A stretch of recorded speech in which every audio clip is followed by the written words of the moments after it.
Hi, everybody. This is Airteam community here. My name is Yulia. I'm a co-founder of community, and we have really important guest, Chief Strategy Officer of Europe, Middle East, and Africa in DDB Worldwide, George Strakhov. Hi, George. Can you please introduce yourself, background, current company, and position? What do you do? Sure. DDB is a large advertising agency network, one of the sort of big old ones, classic Mad Men stuff. It's part of Omnicom, which one of our key guys, Keith Reinhardt, actually started back in the 80s when they sort of realized that a lot of clients could benefit from global services, but there was like not enough representation. And so then that's when he kind of talked to BBDO guys and TBWA guys and media guys and kind of put together the idea of Omnicom. DDB is roughly 10,000 people. We have offices in, give or take, all major countries. Some of the offices are wholly owned, some of the offices are associates. And Omnicom as a whole is about 70,000 people, I think. A little less than 15 billion revenue.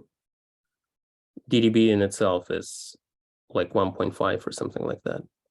So that's just sort of the logic. It's a more or less traditional advertising agency. So the hardcore, emotional storytelling stuff. But depending on the country and depending on the part of the world, it does a lot of different things for different clients. My job is, I have a few within the company. I am the head of strategy for EMEA. EMEA is about 50%, a little over 50% of the whole company, both by revenue and by people. There is a relatively small kind of management team that runs the region, and I'm part of that team looking after the strategy side of things. Agencies operate more or less independently. So I'm part of the group of people that you have within all kind of big corporations that just are there to plug holes, to provide overall direction, to help with cohesion, rather than to do individual things, which happens to suit me fairly well because I'm not a very good long distance runner, so to say, but I'm a good sprinter. So it's fun to kind of dive in with an agency in a country and a client and go back up. So that's a big part of my job. Which includes pitching, firefighting, fixing agencies when they go down, looking at occasionally if we do M&A, I get somewhat involved. Then there is the job with global clients. We have a few global clients. Number 1 and 2 in size are VW and McDonald's, and less so for VW, but 100% for McDonald's. I oversee the strategic relationship that we have. So that's 46 markets, I think, that we work with them in different capacities within EMEA, but also beyond. So next week, or when is it? The week after, I think I'm going to India for Mickey's to fix some stuff for them, fix the menu, look at what we can do with some of the marketing strategy there. So that's like the other part of my job, which is looking after global clients.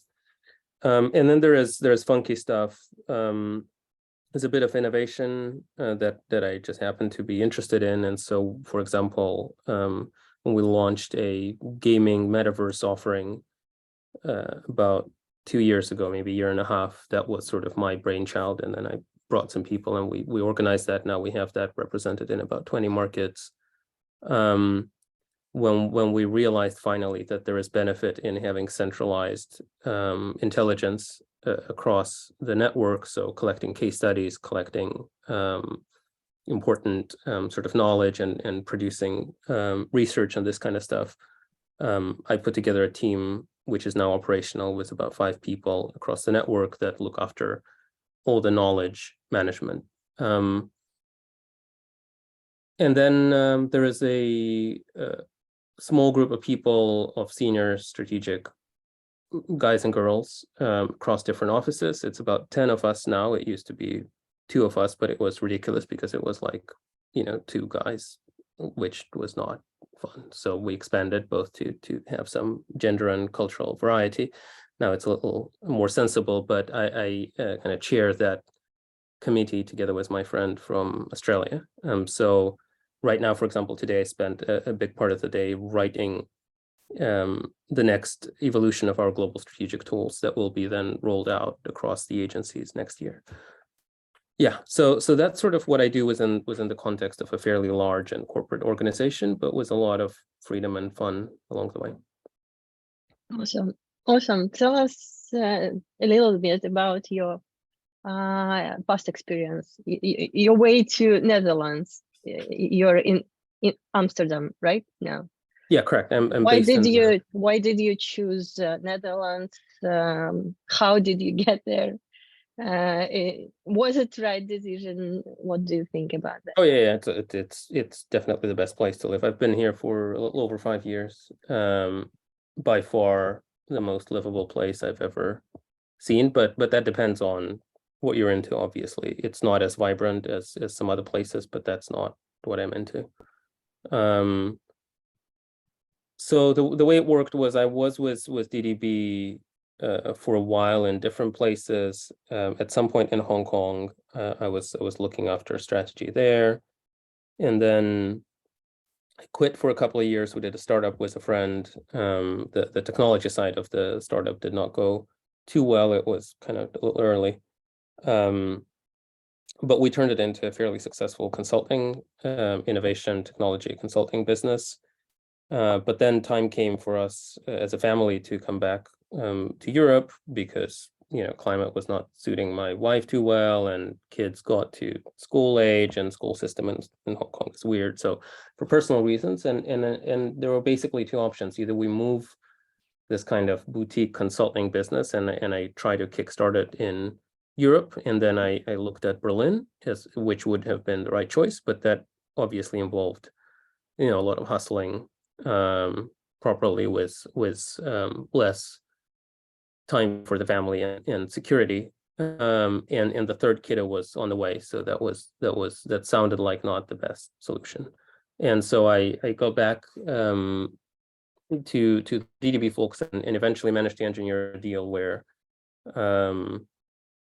at the time 50% of my time was paid by Europe and 50% of time was paid by the global McDonald's people. And that was a good way because it allowed them, both to kind of not commit too much financially. And then I could sort of pick the place to live, but by that time I've been to Amsterdam a few times, and it felt like the right vibe.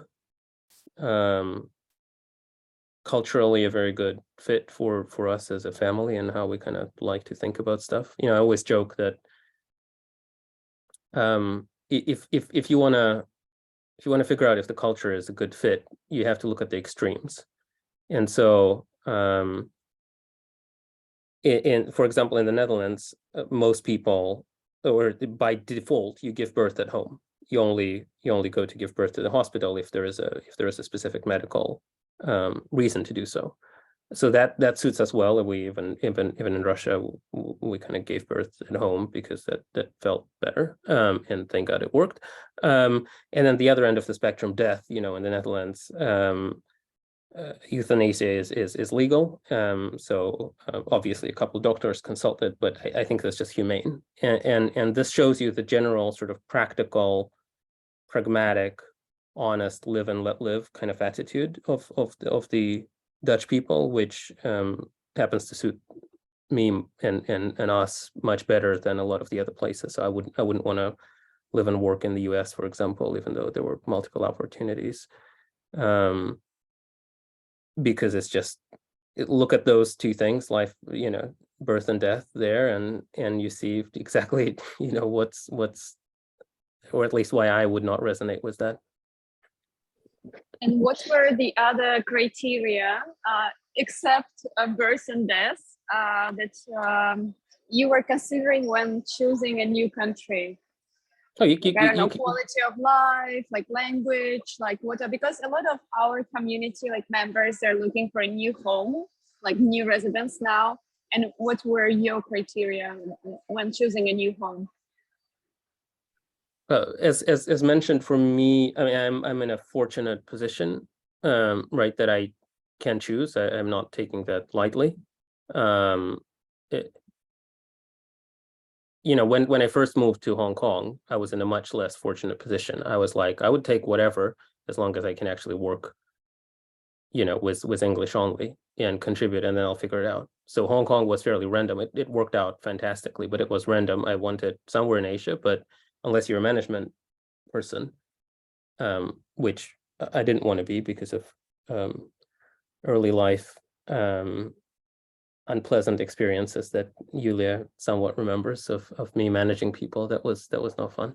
Anyway, so unless you're a management person working with English only, in Asia, it's really either Hong Kong or Singapore. There was not much choice back then. So back then it was like whatever takes me and I'll make it work. This time I was, you know, which was what, 5 years ago, I was in a much more fortunate position, which I don't take lightly. But in that position, for me, the most important thing is the cultural fit, as I mentioned. And then there are practicalities, like obviously, you know, I want my kids to be able to play outside and to, you know, cycle to school. Like that in itself already cuts your choices quite significantly. Yeah,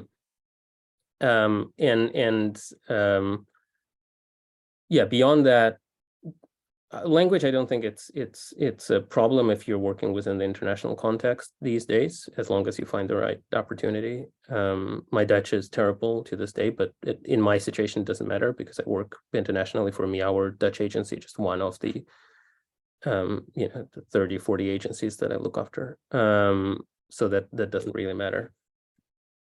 But yeah, I would personally, I would prioritize cultural fit. I've seen people who struggle a lot precisely because they don't get the cultural fit. Everything else looks good on paper, but they just don't feel right.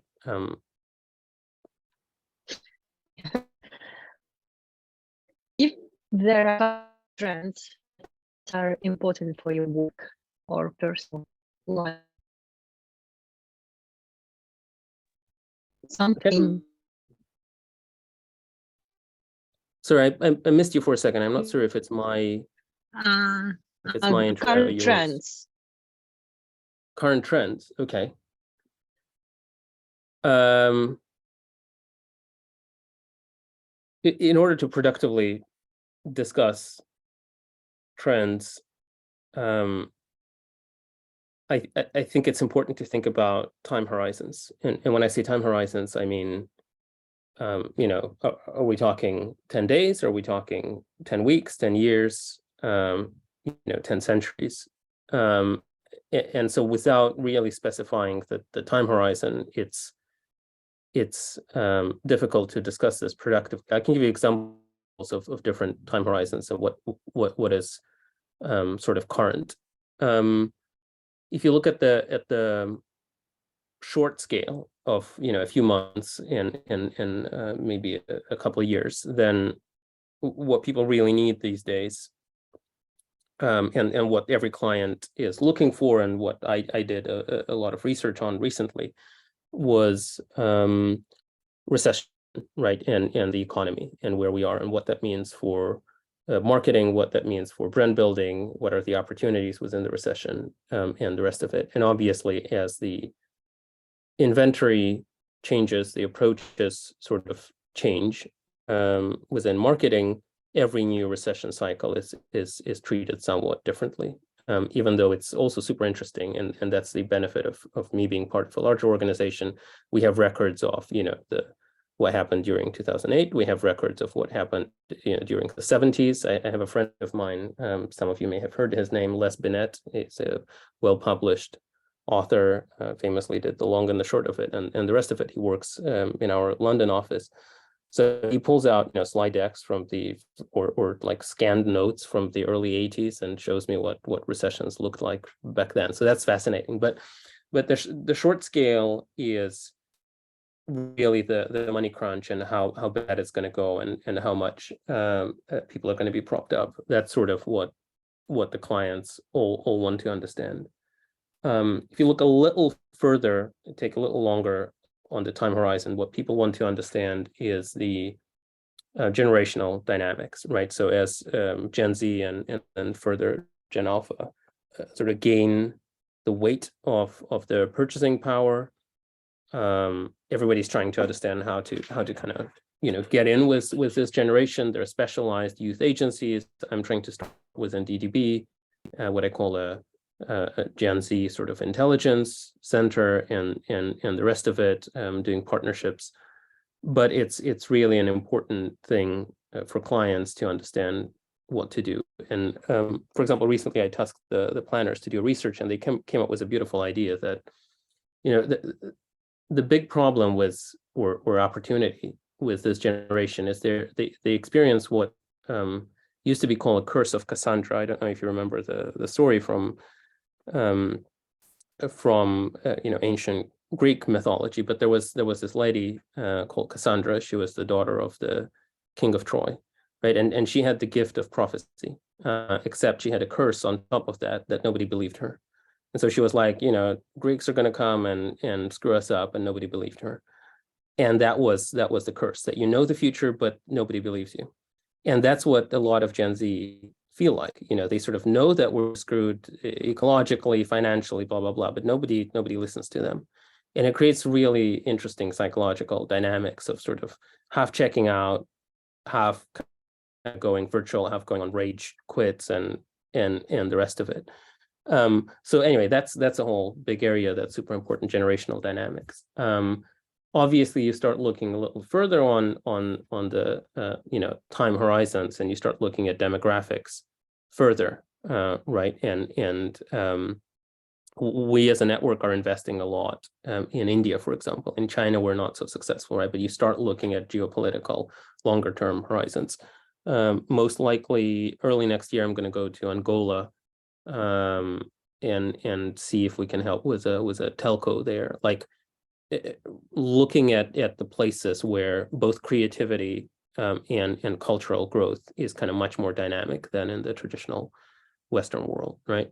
And then you go further out, you start looking at 1,000-year horizons, and then that's where like the super interesting stuff comes in. The rise of AI. Well, that's not 1,000 years. That's like 10 years horizon, really. And I do a lot of exploration in the hybrid creativity space, but also like long-term, really, really big long-term stuff. The change in biology. So yeah, I mean, I think in order to, that was just illustration to say that I think if we want to discuss trends deeply, you would need to specify, first of all, the point of view, and two, the time horizon, which excites you, and then we see if I know anything useful about this or not. What about current situation? What the problem? What are the problems do you have? What about hiring people?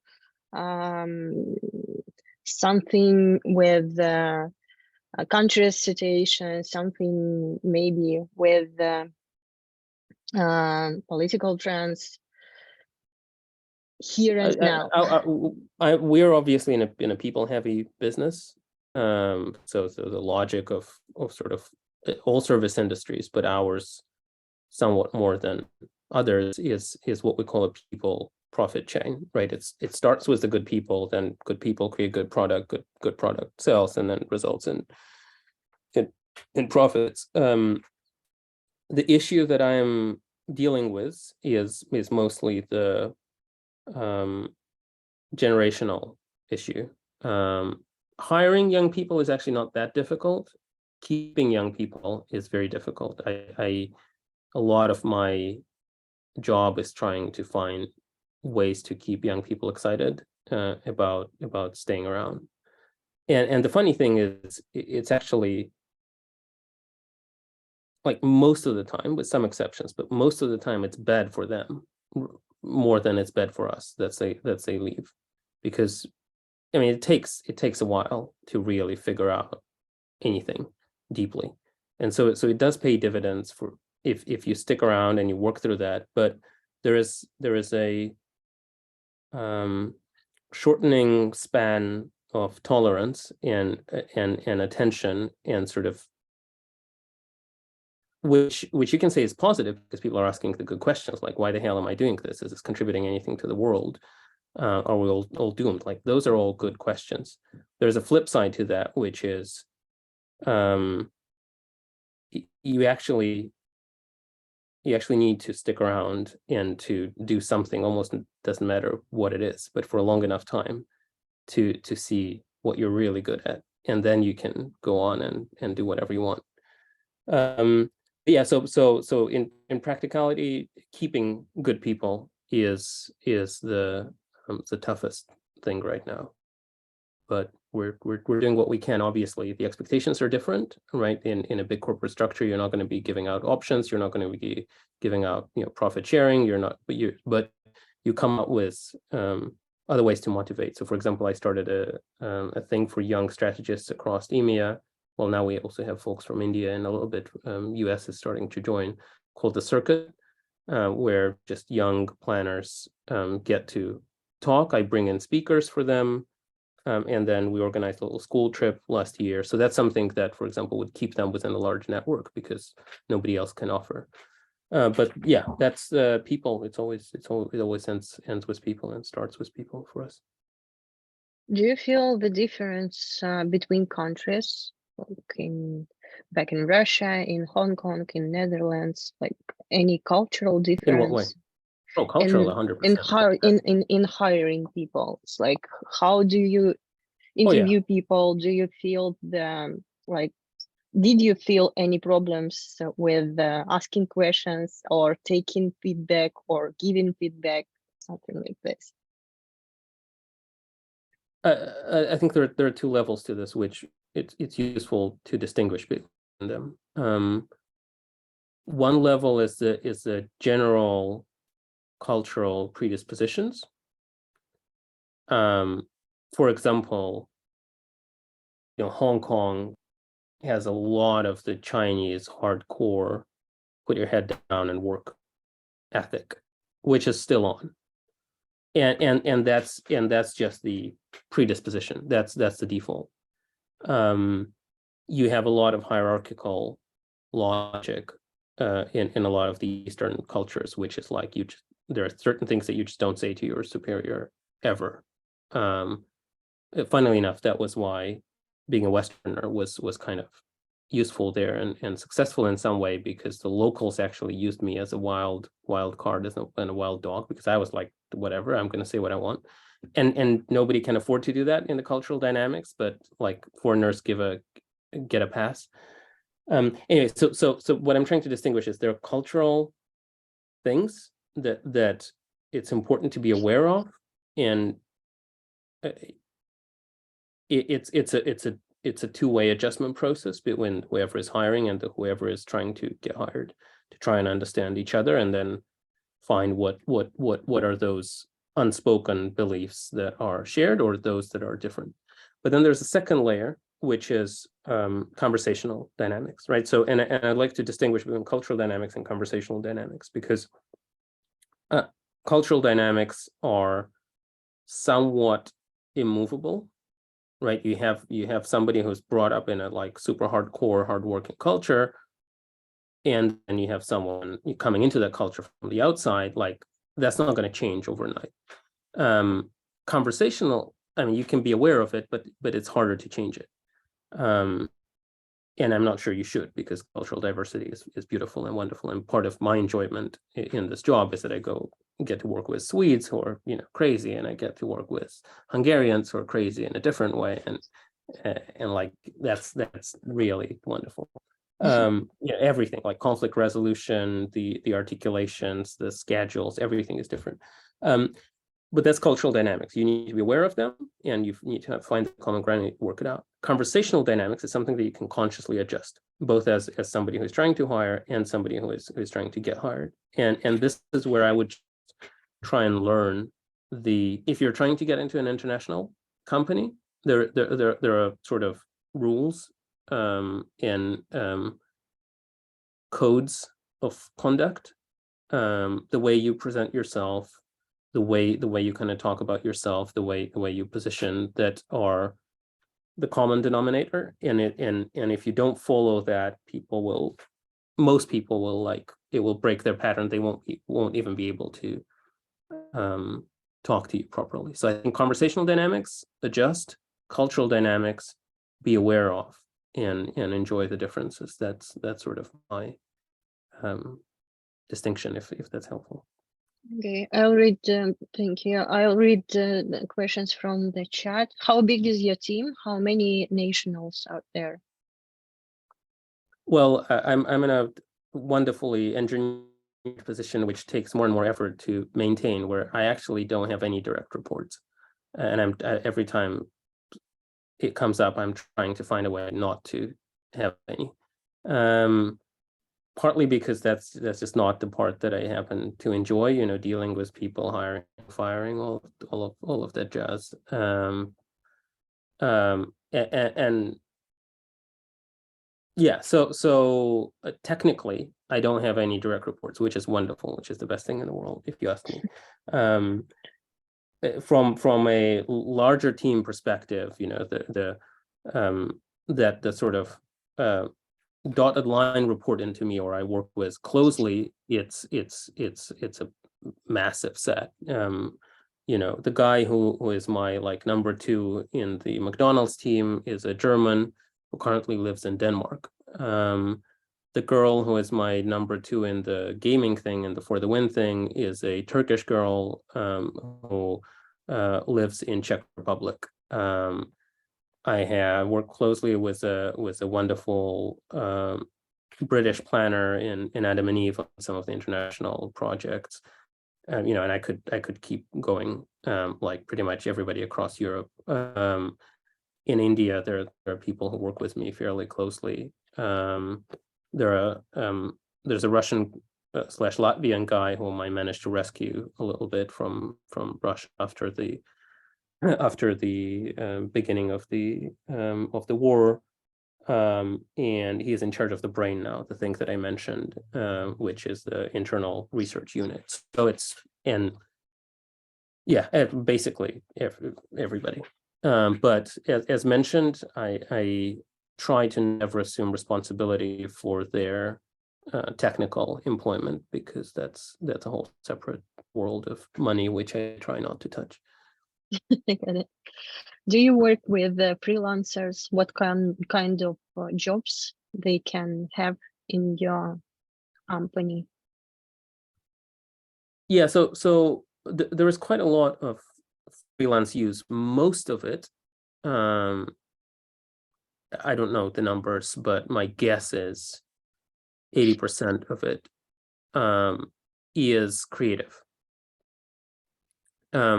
Because what happens is, you land a project or you have a client, and your creative team is over capacity, and you just hire freelancers, or you get freelancers to do the job. Sometimes top level, all the way sort of working into the ECD, but facing a client and really doing the thing. Sometimes, and more often, if you think about the money, all the way down to sort of execution. And never seeing the clients, but kind of working behind the scenes to work through the stuff. The problem with creatives in the world that I'm a part of, which is, highly conceptual. There are a couple of problems. One is, if you're a brilliant art director, you always find work, right? That's not a problem. But as soon as it comes into the higher level conceptual stuff or word stuff, command of language becomes critical. That being said, lots of my good creative director friends are not non-native speakers, but they're all really good and they have a feel for language. or they just have brilliant conceptual ideas, right? Like the best creative I ever worked with is my friend Andres, who runs our operations in Sweden. I mean, his English is perfect, but his feel for the language is, and for the culture, like, and his conceptual way of thinking is just 2 levels up from everybody else I met. Fantastic Spanish creative directors and so. Anyway, but basically, there's a whole creative thing. The problem with creative freelancers is it's all relationship based. Like, because the way it works is there is a job to be done. There's an executive creative director or a creative director, or whoever it is. And it's the guy or the girl in charge who will select the teams that they're comfortable with. So it's a little bit of it's hard to get into that circle if you don't know anybody. You will have to like find somebody who will recommend you somewhere, and then you pick up one job and then people like you, but it's a very, very slow process. The other thing but that's a small portion where I do get freelancers in is for research projects on the strategy side. But that's one-off and not very reliable. I mentioned I'm going to right now. By the way, if anybody knows anybody in Angola, I would be happy, because I need to do this project for a network there, and it's a strategic innovation project. But I need somebody on the ground to do the research, to go to talk to the people, to do the ethnographies and the rest of it. So now we're looking who we can get there, and we don't have an agency in Angola. So that's a kind of example, but that would be a 2-week research project. You go there, you interview everybody, you walk the streets, you compile a report on what you've done, and we're done. That kind of stuff. And then obviously there are like technical things, implementation, but that we don't touch too much. We as DDB, there are other agencies that obviously do. Yeah. What do you think is the biggest challenge for people from Eastern Europe to get a job in Western Europe, in Netherlands, in Germany?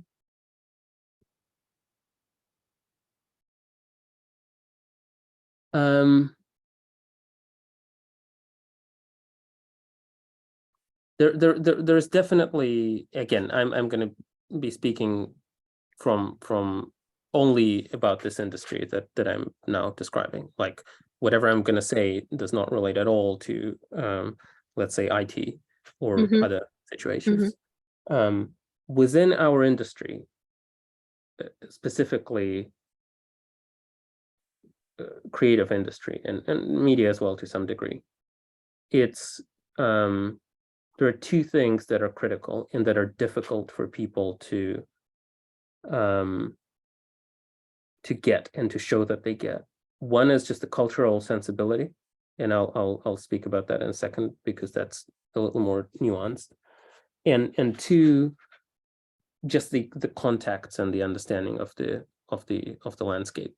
The second is relatively straightforward, but it's hard, right? Your value, even if you are a creative, or even if you're a strategist, and obviously if you're a business lead kind of person, in many ways is about who you've worked with before, and your sort of, not even network in a sense that you will go and sell stuff proactively, but like the people and you can draw on, and the brands that you've worked with before.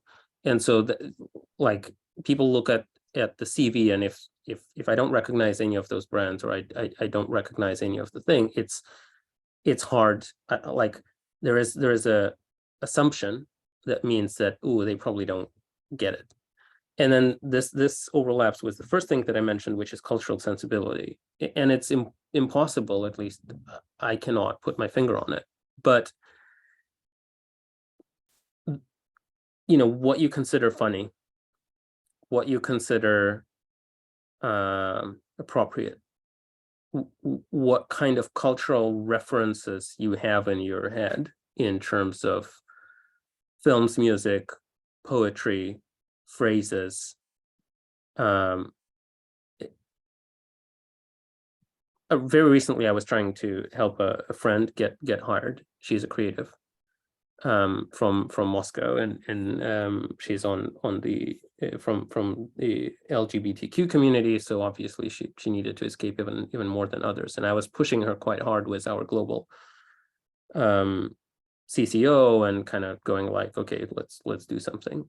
And we're trying to help her, but after interviewing her, he was like, let's try to land her in Poland or in Czech, right? So basically, and he was like, she's great ideas, but that's just not gonna, her way of expressing is not gonna gel with my kind of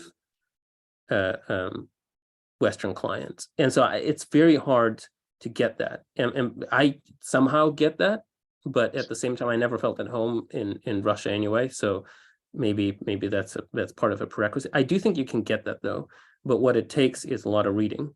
What it takes is a lot of listening, and you can acquire that cultural sense. But it's a lot, and it's not like I'm going to read 3 business books or watch 3 TED Talks. It's go all the way back, deep, movies, poetry, and then you slowly kind of start to understand how those guys kind of think. And still, the first 10 years are going to be miserable. Yeah, I understand it. I have a question in the chat, but it's more about sales and customer service. I don't think you will answer it, but I will rephrase it a little bit. Regarding to the clients and engaging and retaining them, did you feel, or do you feel now, any problems with communication, with understanding their like during the meeting? Do you feel it goes somewhere wrong, or how to manage it? Is it still hard for you? Was it hard for you? How do you do that? Is it any methods or instruments? Because of cultural differences? I'm not sure I understand the question. Because of maybe cultural differences, do you feel them? Maybe it's just works differently in Netherlands. You say that like this creative person, she that the feedback was she will not be like she would not be understandable on clients meeting. It's not understandable. It's the I mean, unfortunately, in order to answer this question, I'll have to go sort of all the way back to the fundamentals. I think if there is any notion of talent that is of any use, practical use, not kind of imaginary use, then the way I like to think about this is as heightened or above average brain plasticity. This is why they say that all kids are talented, because naturally what you have as a kid is a very high level of brain plasticity, which means that you're not stuck in your ways, and you're very aware of what's going on, and you're aware of how people feel, and then you can learn quickly.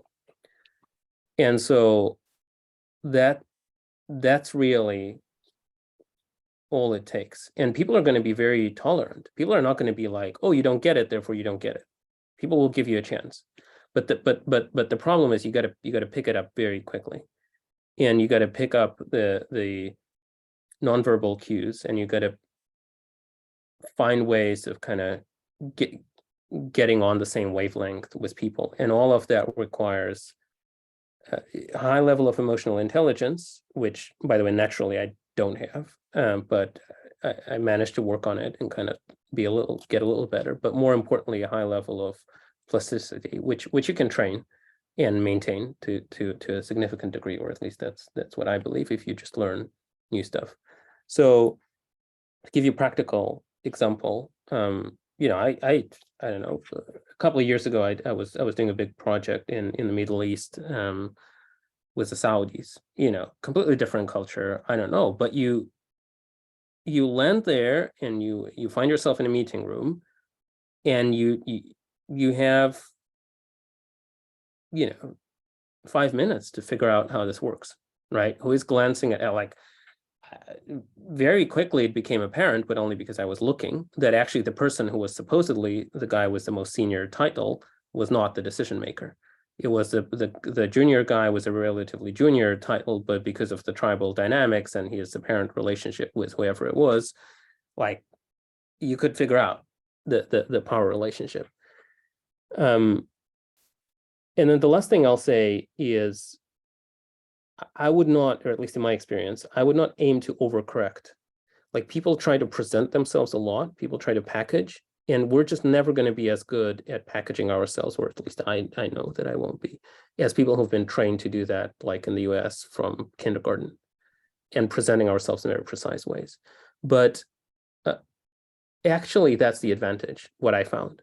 The authenticity that you bring to the table, if you bring it honestly and fully, but with a whole lot of respect for everybody else. That's how I do what I do. I realize that I'm not going to be able to package myself perfectly for those. So I kind of disarm people with authenticity and honesty and goodwill. And then it's very easy because you just get in on a human level. So I would warn you against trying to overcorrect and overpackage and like, I remember I was interviewing a guy from France, but actually from Lebanon. And we're having a conversation, and I asked him a question as part of the interview, and I could see instantly that now answering this question, he was trying to answer it in a way that he thinks I would like. I can tell that. And I had to, because he's a good guy, I had to cut him off and say, stop, this is not helping you. This is bad. Tell me what you really think. But nobody will do that for you. Most people won't do that for you. And so I think that is actually a superpower if you use it gently. So yeah, be aware of all of that, but I would say don't overcorrect. Best people want to hire really good, honest. They will hire you for who you are, not for who you're pretending to be or who you're not, but you wish you were. It may take a little longer, but you will get into a much better situation. Yeah, this resonates a lot. Anybody? I see. What advice you'll give to people from Russia and Ukraine who are looking for jobs now? Where to start? Which steps to take? I have no idea, I have to be honest. I never really looked for jobs in my life, let alone in such a dire situation. So my pragmatic advice on this, and like, here are the steps, here is how you do that, is going to be very limited. I can say two things that could be of potential use. One is try to find somebody who knows somebody. I mean, it's sort of silly, but that's how it is. I managed to get, I think, 3-4 people hired since the beginning. But it's just because they knew me and I knew them, even a little remotely, but still enough to kind of be able to vouch for them. And it was very easy because, you know, I'm in a position where I can write an email to the head of, you know, Interbrand globally and say, I have a really good brand strategist, you know, looking for relocation. And that's just a very different path when that comes down to their HR department from their CEO versus them receiving that, you know, and just being filtered out by the HR people. I hope nobody's going to get offended, but I don't dig the HR channels for getting hired. I think it's weird. If you get hired through HR, I'm not sure about that. I think the best thing is, you know, somebody within your professional line, whatever it is, IT or creative or strategy or whatever it may be, kind of gets you in, and then HR are just doing the function of vetting you and making sure that that's fine. But so that's not very helpful. But if you were putting your energy somewhere, I would put your energy there. Just, you know, it could be 2 levels, but somebody will introduce you to somebody, and then eventually you talk, you impress, and then you go.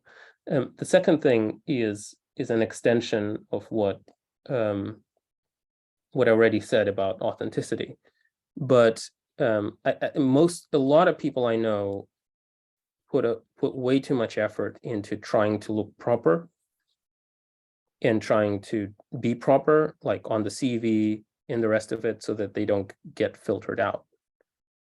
And I'm not sure that's the winning strategy. The German guy working in Denmark for me now, you know, when we asked for a CV, he sent a normal looking CV, but I didn't even look at that because he alongside he sent a presentation, which was just awesome. And in which he, you know, with humor, with humility, with authenticity, talked about why we freaking need him, you know, and I was like, I want this guy, you know, he's funny, he's self-aware, he wants this, good energy. That's, and it's just a very different conversation. So again, that if that was going through HR channels, probably that would be weeded out, but I don't know. Like if it wasn't there, I would weed it out. So at the end of the day, HR people don't make decisions. It's usually the specialists or the managers who really make decisions. And so they want the spark.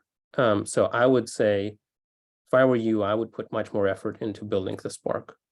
You know, build your side projects, show me how you're awesome and how you want this and how you're different and how you already did your homework and looked at everything I have, and can articulate why and what, you know, like basically, yeah, give me a sample of how awesome you are, rather than giving me a box that shows that you are going to fit into some imaginary job description. So now, if we know how to be hired in your team, are you hiring now? Except this Angola task, something more more affordable for people from Europe. They're always, as mentioned, I'm avoiding direct engagement. They're always open positions, specifically, or both for creatives and for planners. That's like the stuff that I am aware of within our agencies across Europe. You know, we land big clients all the time. Right now, the hiring environment is tough. I'm not gonna lie to you, because economy, projections, blah blah blah. So it's not easy right now, and the chances are not high. But there are always project jobs. There are always like somebody needs to go and plug a hole that exists, and that's how you get in. And so you plug a hole first on a 2-month contract, and you kick ass, and then you go in and you get permanently hired. The good thing is that now it's possible to actually do that, like the plug the hole part remotely, because I understand that for visa purposes, a lot of you would need proper permanent employment, but you can already show your chops remotely these days, which would not have been possible. And then once they want you, everything is easy, right? So they move you, I mean, depending on the level and the position, but they move you, they like get you sorted. It's quite nice within the corporate environment in that sense. But the practical answer, if you're within sort of creative strategic space, feel free to drop a CV or whatever sort of, beautiful representation of who you are my way. And I'll keep you in mind, and when the opportunity comes in, we could continue this. But there is no like, okay, I have 5 open positions within my team right now. That doesn't work this way. Okay. We have a massive wave of layoffs in United States now. Do you have the same in your country or in your agency? It depends a lot, agency by agency. So the way Omnicom manages is very strictly, revenues versus people. So you have a cut in your revenue projection. You have to fire people. Globally, we're actually doing okay. We're not growing too much, but we're not shrinking. But globally doesn't mean anything because we manage agency by agency. And so that's the that's basically the answer. You know, some agencies are struggling because they lost a client, and so immediately they have to fire people. Some agencies are growing like hell, you know. Nordics are in a good shape for us. France is doing amazingly well. Like there are always agencies that are growing, and there are always agencies that are losing. So it's not like, you know, Facebook decides to cut 10,000 people. That's not the world that I am in, because again, it's small, people dependent, individually P&L managed shops. 13,000 in Meta. Yeah, the numbers are huge.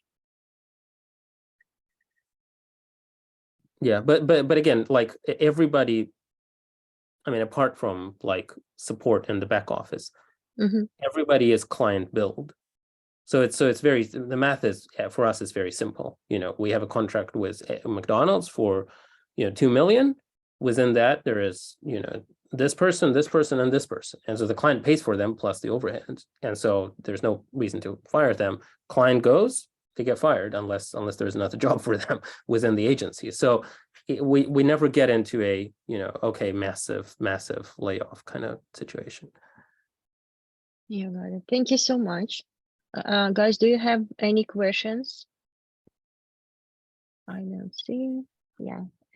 Thank you so much. It's really, I really appreciate you spent an hour with us. It was really interesting Sure. and important for us. We will share a recording. Have a good evening. And have a good day, guys, from United States. Bye Cool. bye. Hope this was useful. Have fun. Yeah, it was. Thank you.